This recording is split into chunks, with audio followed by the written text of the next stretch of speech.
former committee and a former chair of the relevant committee having to do with the environment.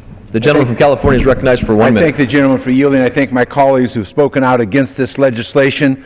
This legislation is in no way a solution to the problems that we have in California with the continuing drought. This legislation is simply a legislative temper tantrum.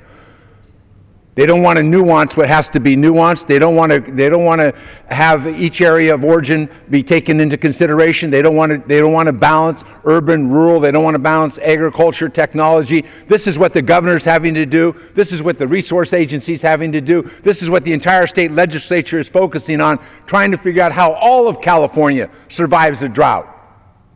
This one just says what we'll do is we'll kick over the barn upstate there, we'll take their water, and we'll be okay. Well, why doesn't San Diego look up north and say, you know what, we'll kick over the barn, we'll take their water, and we'll be okay?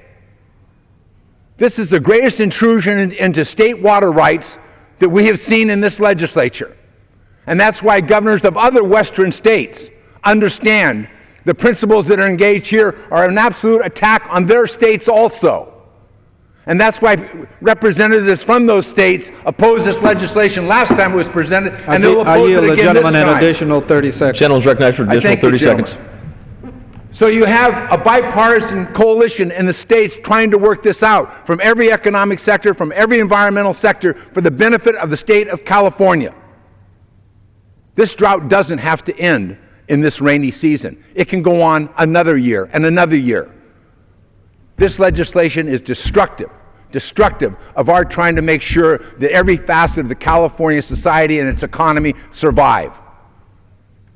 And that's why this bill should be rejected. And it's an assault on fundamental states' rights that every other Western governor recognizes the moment this bill was introduced, and that's why they oppose it. They joined the governor of California, the Resource Agency of California, in opposition to this bill. Gentleman's time has expired. The gentleman from Utah reserves. Gentleman